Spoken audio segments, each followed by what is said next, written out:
Greetings! Welcome to the Devlog for hot dogs, horseshoes, and hand grenades. We're going to start off as always with a quick sound check. Make sure speakers aren't up too high. Wonderful. So what have we got for you this week? Well, we've got a couple new toys, but the main thing that I have played around with this past week is continuing to tune and improve the foregrip experience and surrounding sort of filtering systems for two-handed objects. I know a number of you last week were a little disappointed with the addition of foregrips not actually having your hand in the correct position. And this was a challenge from sort of two different fronts. One of them related to sort of user experience and interaction, and one of them relating to just really difficult vector math. Well, I'm going to jump in and go ahead and grab some things here to play around with to talk about this. So one of the things that you'll note in this latest alpha that's going to be pushed tonight is the fact that attached grips now actually correctly place your hand. So go right there. If I grab this, grab the wrong one. So if we grab the foregrip here, instead of the sort of internal grip of the object, you'll notice that my hand is now placed correctly. And the reason for this is that whereas before what I was doing was a point-to-point comparison between sort of a point in the foregrip and our top interaction zone, we're now doing a point comparison between a logical point on a foregrip and the palm of your hand. And this is regardless of whether you're using Vive or Touch. Interestingly enough, that's where the different platforms controllers line up. By default is around where their grip buttons are. So you'll notice that if I take this grip off and put it on the side, grab it again, once again, our hand is actually placed correctly relative to that offset grip. The other thing, as I mentioned, was a sort of a UX change, and what I found as soon as I did this was that I was always grabbing foregrips by that top interaction zone, and the gun would snap a little bit because it was trying to align to the palm. So what I have done, and this is not necessarily permanent, this may not in fact be the right thing to do, but I wanted to play around with it, is you now have a second interaction sphere on your hand. There's the one on the top there that we can use to pick things up, but there's also one where the palm is. So you can now actually do things like grab, let's see here, we actually need a new 1911 magazine. To do this, is we can now actually grab interaction zones by the palm. So I can grab the front of this and actually grab it and release. Obviously, controller geometry prevents you from doing certain types of interactions, so you will probably still want to use the main forward interaction point for most things, but we now actually have an alternate point for interacting with things that makes it super convenient for grips. You'll notice this especially as you say come up to grab the fore of a two-handed weapon. You can now just align your palm. Of course, here it's glitching out for me, and still, there we go. Sometimes it holds on to the offset for the foregrip. I still haven't fixed it. But here we go. You'll notice that the behavior is now different for where those points are. And because I have my controller visible here, so you can see that when we actually cant the controller forward as though we were actually cradling the front of this, the controller actually lines up with the darn firearm instead of it always sort of feeling like you have a vertical foregrip, whether or not one is visually present. So yeah, so that is one of our big improvements. One of the side effects of this is that we can now do some pretty ridiculous things with rail adapters. So if I grab myself a crossover, an extender, let's maybe grab a 45 here. Let's pop these all down here. And then I believe I have a G22 over here. So let's say we were making one of our disgusting pistol carbines. Oops. I'm a little disheveled today. There we go. We got the stock on there.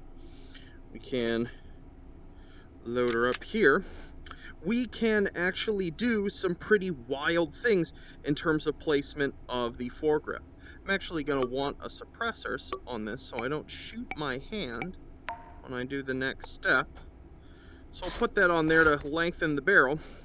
So we can totally put an extender underneath this and actually put our grip way out in front. It now responds as though my hand is actually there. So I can have my hand out nice and forward of the device and have a convenient place, which actually gives us a whole bunch of extra stability. Beautiful. I can click that off here. We can do something dumber to it if we want. So we could totally say come out here and then do a rail crossover, and I guess do this. Some of these, the further you go off axis, it will begin to behave weirdly, but it will do the best it can to actually position the gun relative to the hand. As you can see, it drifts and floats a little bit because we're holding it via a very unusual set of 2 points, but it does still work. So you can do all sorts of goofy things like giving yourself the equivalent of like a chainsaw grip up here. Just don't ever let the foregrip get behind essentially the interaction zone of the main hand, or the whole thing will just go berserk. You have been warned. I probably can't fix it. We'll see. But yeah, just be careful with it. So yeah, but you can totally do all sorts of fun things now with your grips. One of the things I quite enjoy is giving myself sort of a forward 45 one like that. Grab that up here. Oh, there we go. Far too much fun. So there you have it. That is the main thing. You will also notice if I sort of slip in here to touchpad locomotion mode and actually grab a foregrip, we no longer have those bizarre filtering problems. So I can now move to the left, to the right, as much as I want, and as you can see here, the gun is not lagging behind or jittering or doing any sort of weird things. So that should improve the two-hand experience for any of you using smooth locomotion. And then lastly, the last little toy that I want to show you all is 2 long-awaited bolt-action rifles. That's right, we have ourselves a K98k, which I'm sure many of you already saw in the thumbnail video, or thumbnail image for the video. Pop that in. Let's do this as though we're in a forest. It just sounds so much better. Look at that perfect hand foregrip placement. Oh yeah. Oh. Beautiful.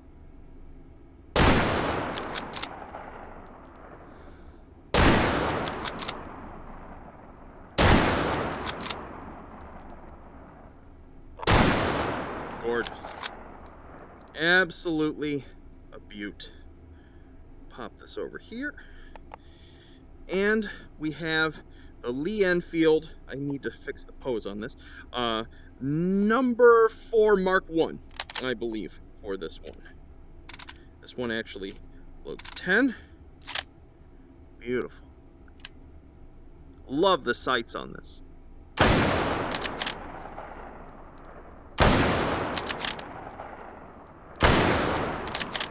And of course, we can switch up that grip and do this nice and fast.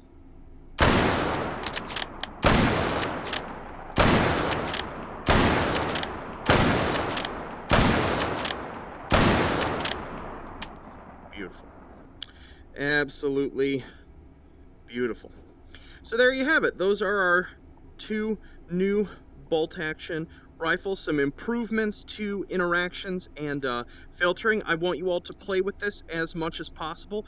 I'm going to continue to tweak it and bug fix it. As you witnessed, there are some issues sometimes where even after you remove a grip and then go to re-grab, yeah, it still thinks my hand is here. I still need to fix that. So ignore that bug if you can, but please enjoy and play around with the new toys. And yeah, let's go ahead and jump out of VR now and see if there's anything else we need to talk about. Yo, out of VR now. Just a couple quick things to cover. This is probably going to be the last alpha that I push for a couple weeks as GDC is coming up, and we're actually going to be showing a build of the game there, which means my attention actually needs to be focused on that and actually putting something resembling a smooth 5-minute demo together for the first time for the game. So yeah, obviously I'm still going to be continuing to re-implement firearms, get stuff into the item spawner, and tune things in the interim. I'm just probably not going to have time to push things to alpha, as I'll be temporarily adjusting some functionality to make the game cleaner to demo and doing some auto reset stuff and things along that lines. So just so you know. But yeah, I hope that that the new experiments involving the dual interaction zones and foregrip changes prove to be interesting and an improvement to you folks. So I look forward to seeing and hearing what you all think. So yeah, but I'm going to bounce for now. I think it's time for a nap. I'm still in a sort of recovery lull where I run out of energy quite fast. So, but yeah, anywho, I look forward to seeing the even more bizarre creations all of you end up making now that you can place foregrips in a functional sense a good deal further away from the default foregrip than was the case before. So, talk to you all later. Peace.